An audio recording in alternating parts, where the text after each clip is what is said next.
So I hope that most of the participants are available now. As you know, this conference is obviously online, and it's due to the COVID-19 situation. The original plan was to have one conference in each country of the project partners. So this would be the conference in Germany, and it was supposed to take place in Rostock.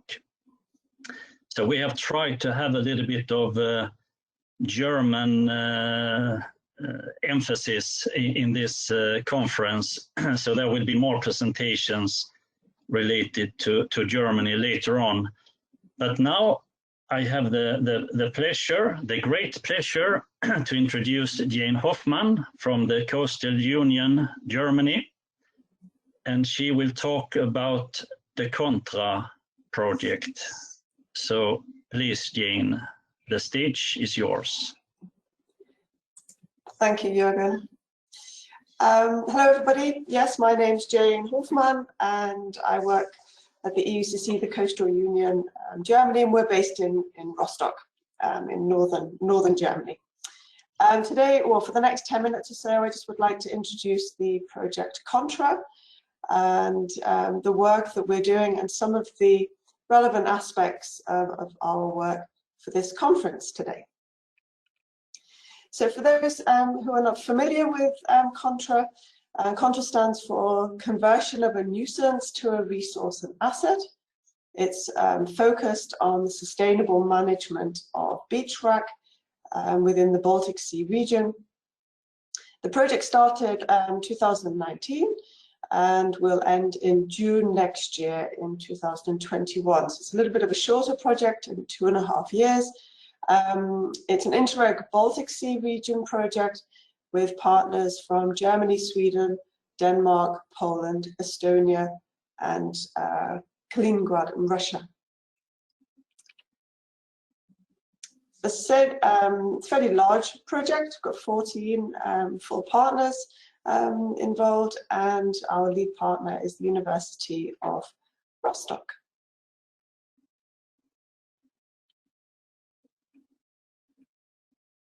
Just a little overview of the structure of the project.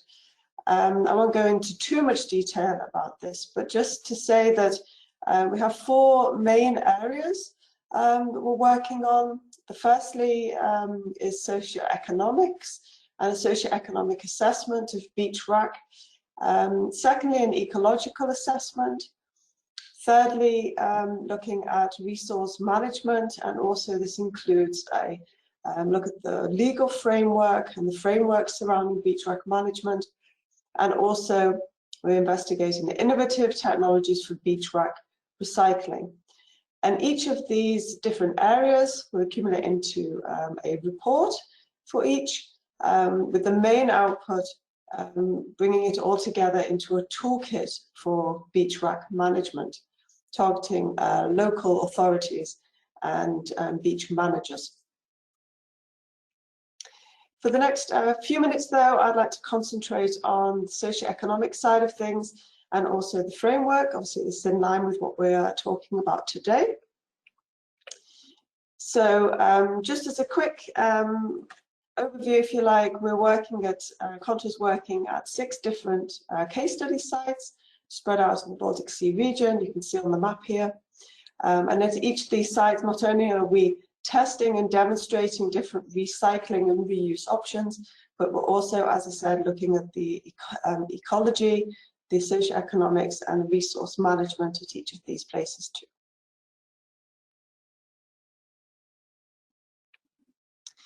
So a little overview of our socioeconomic work that we're doing.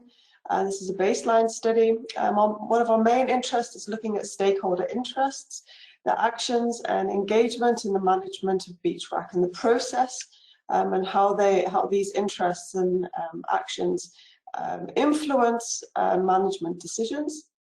Then looking also at the impact of beach wrack and management decisions on ecosystem services. This ranges from health and safety issues, recreation, also cultural identity, coastal protection, etc.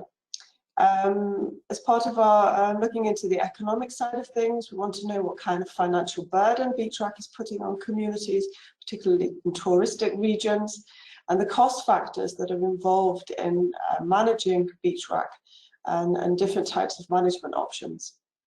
And obviously quite important is then fostering cooperation. This is something we've been looking at on the local level, trying to build a public and private relationships, not only to share knowledge, but also so that costs can be offset.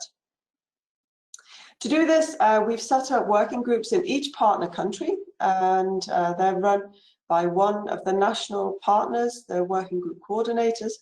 And these working groups meet for a minimum of 2 meetings per year. They run workshops, capacity building activities, and share knowledge, bringing together a lot of the local stakeholders.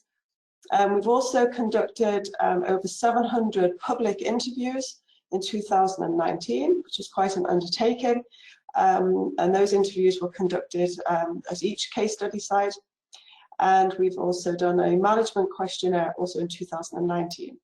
And now we're in the process of putting together a multidiscipline transnational beach rack network, specifically to live on after the project, to be a support, to play a support function, and for a portal for information and further cooperation once the project is finished. So during these discussions with beach rack management or managers on a local level, the same kind of problems keep cropping up, and the same kind of management challenges are being highlighted continuously. The main one is always that municipality resources are being used on beach rack management, so mainly obviously financial resources, but also personnel, and that this is a challenge. Also a lack of knowledge, and this is particularly with regards to the environmental consequences, both the positive and the negative impacts of beach rack removal. Also, the beach managers highlight the fact that they're under a lot of time pressure. Obviously, they have their tourist season to think about, and they have to deal with the beach rack very early in the morning, and it's best if it's being recycled then to be moved or taken to relevant recycling place when it's fresh. Another thing that's been highlighted to us is the lack of cooperation or means of cooperation, not only with neighbouring municipalities, but also with private companies. And that's to share resources and to share knowledge, and obviously, as I said, offset costs. During the, in 2019, as I said, we conducted a management questionnaire. This was only meant to look at the case study sites itself, but actually 43 municipalities answered the questionnaire, which was great. And we asked them whether the laws about beach rack collection and its removal from the beach were clear. So a number, well, here it says 40%, as you can see, but it has to be taken into account. There were only 43 municipalities that answered. So 40% said, or just over, that the laws were clear and that they were happy. But 50% of the municipalities that we that returned the questionnaires said that they would like some more information on the regulations, and that this is something that keeps coming up and being highlighted as being a real problem, this lack of clarity over the laws and regulations, particularly over collection. So before we can really start talking about the management of something and talk about it as being a resource, really, I think what's very important is that we know what we're actually talking about, and that we define what it is that we are looking at being the object of management or a resource. Within the Contra project, we deliberated over this quite a bit, and took into account of all the different terms and definitions from the Baltic Sea region. There's quite a number of them, and people's understanding. And we now acknowledge the definitions that you can see on the screen. You don't have to read all of them, but that's to suffice to say that we consider beach cast as being defined as all material that is deposited onto the beach. That includes terrestrial debris and litter. And we define beach wrack as being all marine generated organic items that are cast onto the beach, and that does not include litter. You can find these definitions and some more information about this within a recent publication from the Contra Partnership, and that's now published in the Ocean and Coastal Management Journal. So, and the link is in the presentation, which we can provide. So why is this important, and why have we done it? Well, as I said, it's for the Contra Partnership, we felt it really necessary to define a few things regarding to beach wrack before we started thinking about it as being a resource. One of them, as I said, was that beach wrack is the marine generated organic part of beach cast, and it is itself a unique management object. So in the Baltic Sea region, beach wrack is normally consists of, as we've heard, seagrass, macroalgae, green, brown and red species, and also dead animals, let's say the organic marine generated material. We also acknowledge that there's movement of this organic material between water and the beach. This is very important, but that we are only concerned with beach wrack and beach cleaning operations, and we're not dealing with organic material that's actually in the water. And we felt that these definitions were really important, particularly because on a legal level, and especially when we were trying to describe beach wrack or problematic beach wrack as a resource. I really like this picture. So I think it shows the different aspects of beach wrack quite nicely. You can see quite clearly the delineation between algae and organic material in the water, and that's landed on the beach, so beach wrack. You can also appreciate its natural role. You can see the birds that are feeding on the beach wrack. Obviously, it's very important as a feeding ground for coastal birds, and also the fact that to a certain extent, and particularly when you get large accumulations, it's beach's natural coastal defense mechanism, or one of them, and it reduces wave energy and traps sand, so it prevents sand loss. And you can see the way that with the stones at the bottom of the picture, how, and this extends out into the water, how the beach, how the algae and organic material in the water actually collects in certain areas on the beach. But what I really like is the lady with her shoes off, really walking through and barefoot through the beach wrack. So she's obviously enjoying the experience.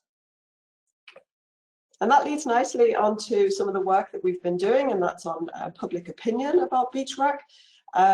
Because at the end of the day, this is the main reason why it is removed, and the fact that it's problematic, and that the general perception of it is that it's not very nice on the beach. And that's what we found as well, that large accumulations are not tolerated well by the public. It reduces the recreation area, it gives off horrible smell, it can obstruct access to the water, it's not very nice for some people to walk on, and it's got a lot of creepy crawlies in it. In our questionnaire that we did in 2019, or the interviews, we provided some scenarios for the public and asked them to give their opinions. And we found that 19% of people totally accept small amounts of beach wrack that you can see here in this photograph. 22% were somewhat accepting, and 30% of people were quite neutral. What was interesting is that 18% of all people that we interviewed think that beach wrack is hazardous, and that 13% and 30% of people don't know whether it has a risk to human health. As you probably see, more minute. One more minute. That's good. So as you've probably seen, there's a lot of, there have been some recent reports in the media about health and safety incidences. Under normal circumstances, fears of health and safety issues are not really justified. In certain extreme and certain conditions, yes, there are some health and safety issues, but in general, it's a media thing and something that the beach managers have to take into account, because in this age of reviews and quick comments, they have to protect the reputation of their beaches. So there are a few issues that need to be taken into account by beach managers. Obviously, beach wreck can be polluted by litter. This is an issue. This was also a question put into our questionnaire, what people thought about it. People are very intolerant of litter, fairly neutral about algae on the beach. We asked the managers how they dealt with litter, and a lot of them do, 50% of them do actually separate it on the beaches themselves. And really it's just a last thing. The responsibility to provide a risk-free and safe environment for everybody to enjoy is the responsibility of the landowner of the beach or the local authority. And they are responsible for public information and warning signs. There's no real legislation covering beach wrack itself. And it's the only real legislation is the Bathing Water Directive, and that's to do with more to do with water quality. But there are some guidance in things like the award schemes, like Blue Flag, where they state that algae, vegetation, natural debris should be left on the beach, but should not be allowed to accumulate to the point where it becomes a hazard.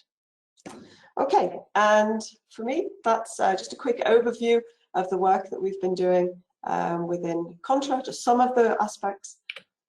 And if you need to get in touch with any of the team, then don't hesitate. Thank you. Thank you. We didn't have any new questions, but there was a question from the last presentation that you might be able to answer about Zostura marina, and if that's the main species that you find in the beach wreck. Ooh, I'm not an expert, so I wouldn't be able to give a proper answer, really, and wouldn't really like to answer it myself. I'm sure there's people in the audience that are far more qualified to talk about beach wreck species than me. Okay. Okay, and then thank you very much, Jane, for this presentation. And now we will move to Denmark, and yes. And I'm happy to introduce Tyge Kjær, professor at Roskilde University, and he will talk about the Solrød biogas plant. As far as I know, the only large-scale facility using cast seaweed as co-substrate. So please, Tyge, the floor is yours. And I hope the screen is okay. Yes, it is. I'm going to talk about the regulation, the experiences with the regulation, or you could say the development of the regulation together with the national EPA and the surrounding municipalities. Then I have a problem, it will not move. Well, it comes here. This is the biogas plant. And this is what the biogas plant is doing. That is, it is producing gas from the basic materials from pectin residues from CPK. They're producing pectin from mostly from orange, but also from seaweed. And then the seaweed from the Bay of Køge is put into the system. This is one of the 5 main types. Maybe I should add the other types to the, so you could see some kind of an answer to the question put before that. There are several different types, but this is one of the biggest one, and it grows up to 5 meters deep. But it seems change has been, it seems to be that they are growing deeper and deeper. But now to the basic element. I'm going to show you the regulatory system, and it contains, in this case, of 6 different. The one is the collection of the seaweed, is point number 1. Some of the sea area are protected through Nature 2000, this is point 2. So you're not allowed to do it everywhere. Then comes the input for the biogas plant. And the regulation of the biogas plant is due to the EU regulation on the Industrial Emission Directive, but I'll not go deeper into that, but just to show that there are a lot of regulations to take into account. And then we have the output regulation. This is a Danish regulation, but it is more or less based on some of the basic elements we have been presented before. The most complicated in this situation is that the seaweed is regulated from the municipality in which they are collected. The biogas is regulated through the municipality where it is set up. But the farmers and the regulation of the farmers is in all the other municipalities. If, for instance, some material goes to another municipality, most of the decision has to be taken on a municipal level, but there are among a lot of, so to say, actors in this case. But I will go forward and show that the first regulation, important regulation, that is the collection. It is national regulation. It says that you have to use most gentle collection methods. It must not have any effect on the beach structure. I mean that the machinery down here is, so to say, changing some of the structure because they take up sand with the collection using these collection methods. So this is more or less against the regulation.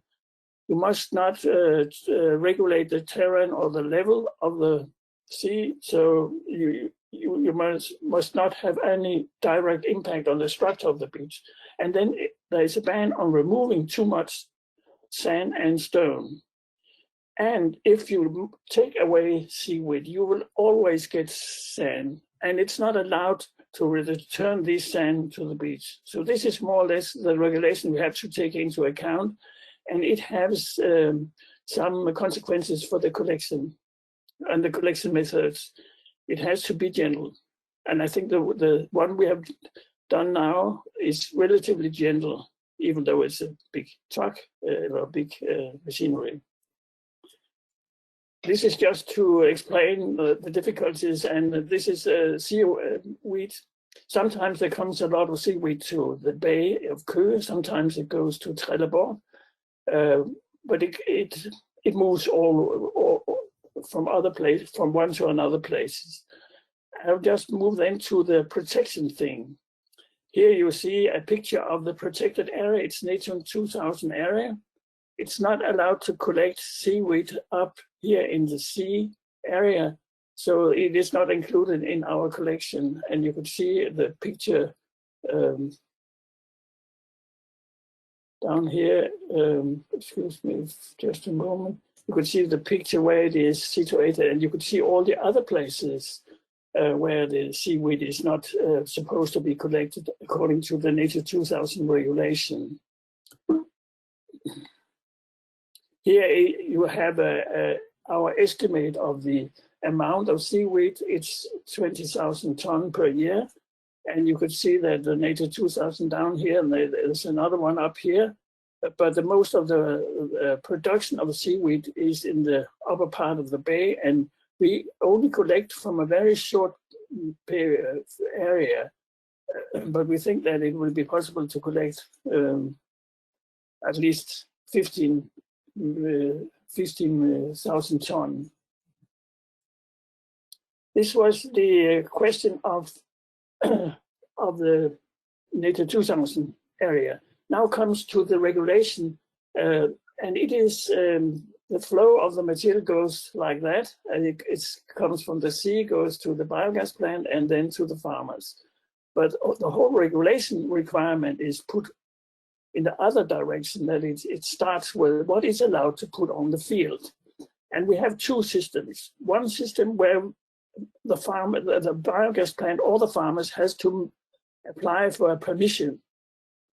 And this is, it is, for instance, if it's waste. Or you could do it without any prior permission, but it requires that it's not classified as waste and not regarded as waste. And this has been one of the basic difficulties to get around that, because it was regarded as waste. But you could see down here, the Danish Environmental Protection Agency says, after 3 years discussion, that in some cases, the fresh seaweed collected, if it's used for energy purposes, it is not regarded as waste, and it means that it is possible to use it on the farmland if it's defined. The definition or the classification is done by the municipality, but there is a lot of rules for doing that. So this is a support to classify it as not as waste, but as energy crops or as vegetable biomass. If we didn't have that success in changing the regulation, the farmer will not make an application, because when they're asking for application, they are supposed to have a general permit for the whole farm system. So this has been one of the big difficulties, but I think we have it has been developed in the right direction. The biogas, the seaweed is under the list of accepted material biomass accepted by the Danish EPA. Then, of course, there is a lot of questions about the limit value, and there is a lot of regulation on that. It is around 10 different types of limit value, and this is shown here. Here you have the measurement. It's done by 2009 to 13. This is a period where we was arguing for changing the understanding of the regulation. And this is cadmium. We have 10 to 12 samples each month. And you could see the limit value in Denmark is 0.8. In Germany, it's 1.5. When the limit value of material, where the limit value is too high, is not used in the biogas plant. They had to use it in other places. But most of the seaweed is produced in the period with low cadmium. The cadmium is the basic problem, but it is not allowed also to have visible plastic, metal, and big stones in the material, and the sand would maximum be 60% of dry matter. It's a high level, but this is what it is. That was a third regulation element. Going back to the other, because the whole thing could have an effect on the framework directive and on the EU Marine Strategy Framework Directive. I see the water directive much about nutrition. So the benefit from doing the collection is the nutrition effect. The benefit, the broader benefit is on biodiversity. I will mainly go into the Water Framework Directive. This is what the picture you already know. Bad situation. Eutrophication is a very widespread in the Baltic Sea. And you can see that the amount of nitrogen going out is over a certain expected limit value of 800,000 tons. So it's a tremendous amount of nitrogen going out. So of course it will have an effect. Of course it's destroying our water. There was questions, and what could a biogas plant do? This is a calculation on 1,000 tons of seaweed. If you're using 1,000 tons of seaweed, you will of course have some sand. But besides that, you will avoid methane losses at the beaches, which is calculated as 1.0 ton of N2O or 189 ton of greenhouse gas equivalent. You remove nitrogen at 8 ton and phosphorus in 170 kilo. That's a smaller one. If you use the biogas plant produced gas, we are expected to have this amount of gas, and it will reduce the CO2 emission with 101,000 tons. So the total greenhouse gas effect from 1,000 tons is 355 tons due to the methane. And when you're using it on the farmland, you're also avoiding CO2 emission from producing of nitrogens. So this is what you really get a benefit. Taking up 100,000 tons. If you compare with, for instance, with a gasifier or with a biolysis, you will not have as much effect. It will be smaller, but we have calculated it. We're not completely sure of the calculation, but it will absolutely be smaller. We are using a standard how much gas? We are using a standard 120, and it is a mixture. It is a late study we made on it, but you can see that the different types have a different gas yield. This is a study we made. One more minute to yes. Yes, just to show that there is a differences. And what I think is important to understand is that it's not the nitrogen who creates seaweed. It's the nitrogen who destroys the nutrition non-tolerant material. So you get a reduction in the biodiversity, you get the negative effect. And this is, I think, shown on this picture 6, and the new action plan, which is going to develop the biodiversity. And I think the biogas using the seaweed, or just to get the seaweed out of the area, is one of the important things. But of course, the most important will be to reduce the nitrogen load. Thank you. Okay.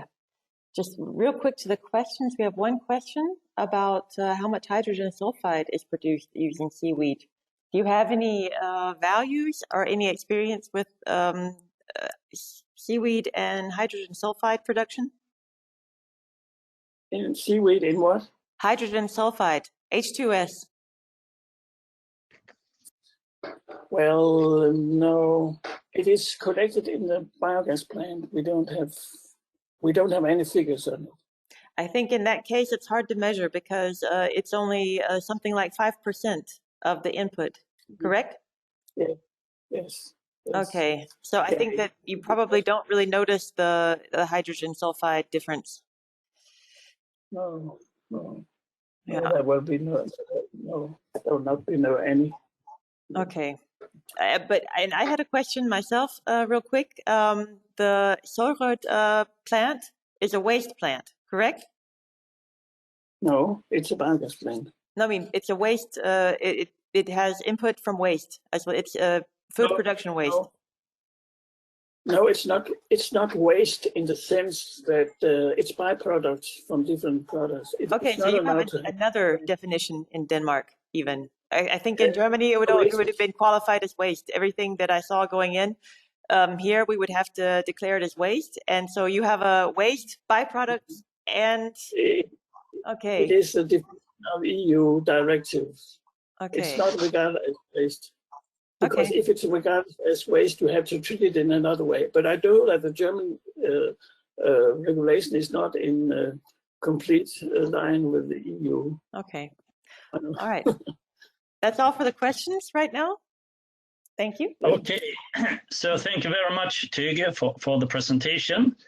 And now I have the pleasure to introduce 2 speakers, Anu Lätenmäki Uttila and Teresa Camarena Gomez. Bienvenida. And they are from the Finnish Environment Institute, and they will talk about another related project that is called the SUSKULT project. So please, the stage is yours. Hello, can you see our presentation? Yes, we can see it. Great. I'm Anu, and Teresa is also here. And we will talk about the SUSKULT project and also the things the 2 of us are doing. And this is related to GRASS, which was presented, I believe, to you at your previous conference. GRASS project is an Interreg project where we focus on macroalgae and how to promote the cultivation, harvesting, and use in the Baltic Sea, and also there's a regulatory work package.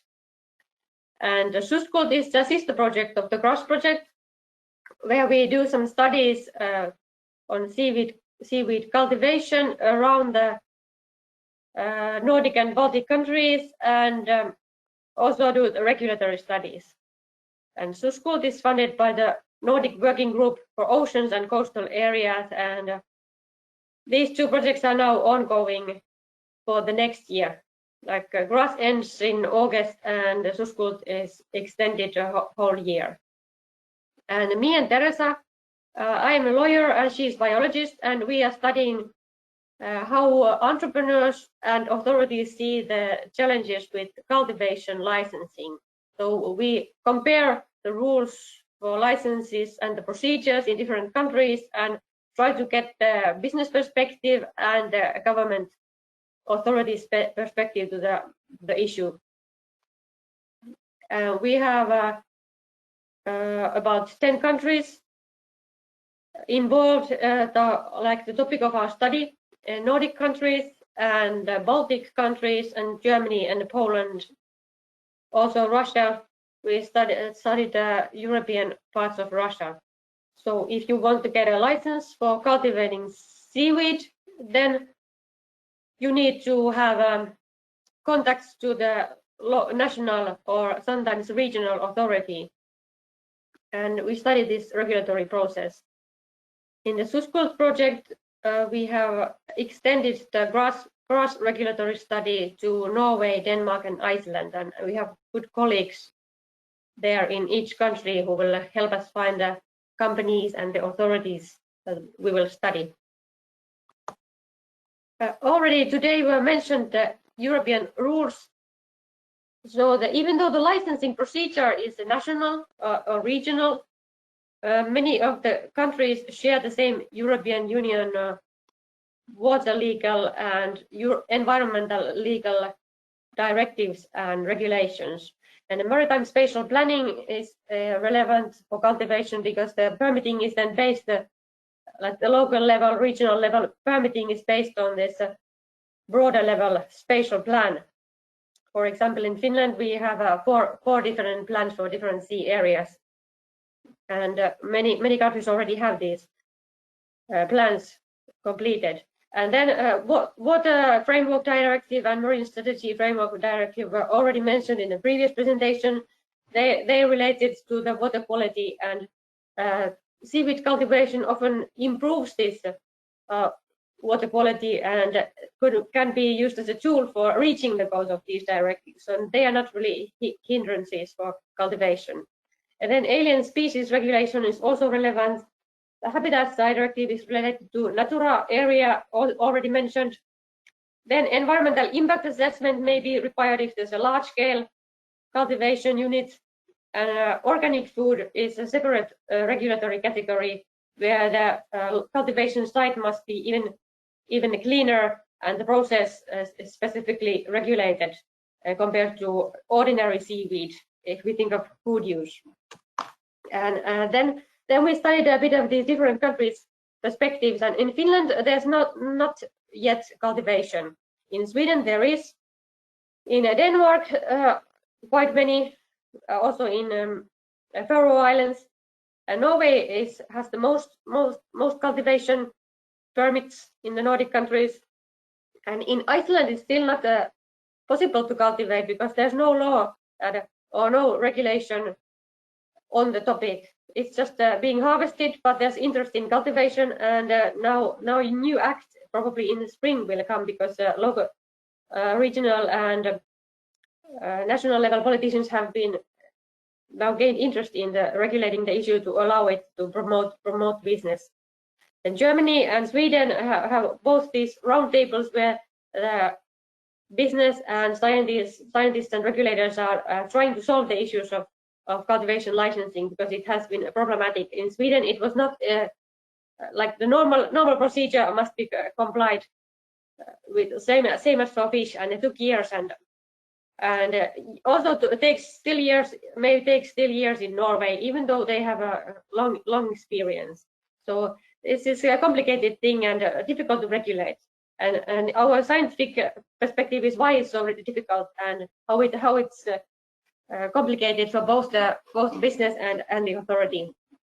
And we could summarize this regulatory attitude so that some countries like Finland see that there's nothing to regulate yet, and they are just listening to entrepreneurs needs to explain the business to regulators, and they don't really have a proactive approach to regulating or trying to promote business. And then there are countries who see macroalgae as a licensing thing among other aquaculture, and they just say that you just need to apply the license and we will follow the normal procedure, and that's it. But it's more difficult because we don't have experience. And then some countries like Denmark and Norway also see the perhaps like forerunners see this algae cultivation also as an environmental measure, and also consider to have this nutrient offsetting available to offset the nutrients from fish farming, and so that they can be in the integrated system where nutrients are cycled.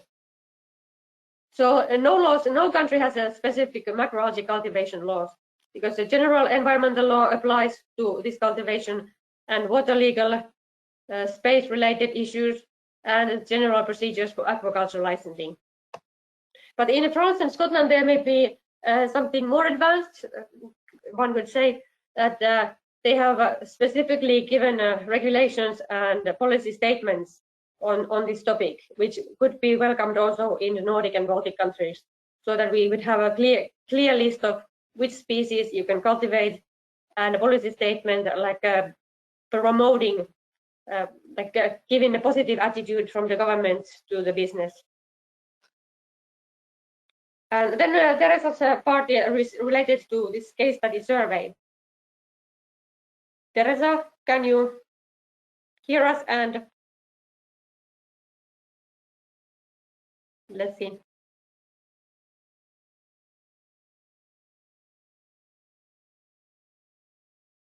I don't know if Teresa is here. I will just start telling about the case study. So Teresa is doing a survey or interview combination with the companies in different Nordic and Baltic countries to understand the difficulties they are facing or have faced in the past. And also we will survey and interview authorities, and we try to find the pairs so that we can have a company and authority from the same country, so that they can tell the same story from the both sides. Teresa has contacted many companies, and many have already replied. So this is work in progress. From Norway, Denmark, there are the most companies, more companies than in other countries. And in Sweden and Finland and Estonia, there are also some companies, and in Germany and in Iceland. So these companies involved. And we'd be happy if you can suggest the companies we can interview, like companies that could have a nice story for us to tell. Here are some of the results. One question we ask is the difficulties in obtaining the license and obstacles in their opinion. And some companies say that regulators don't really understand what seaweed cultivation is. So at least in two countries, in Iceland, in Finland, the regulators just think that people are crazy. Why would anybody cultivate seaweed? And why would that be beneficial or economic or anything like sensible thing to do? So why should that be regulated or even discussed? So that's the first problem, and that they just don't understand what seaweed is, but they just need to be explained.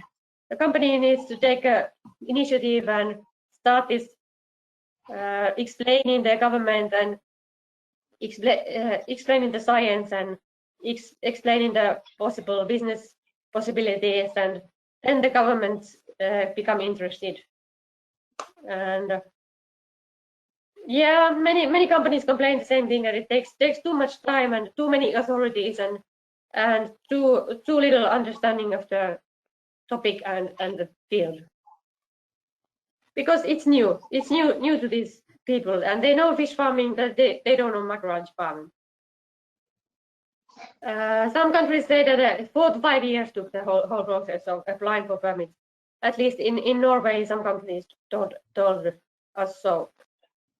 And the main problems are the lack of knowledge, the potential of seaweed, and it's no European harmonized legislation that could help if the EU had some shared rules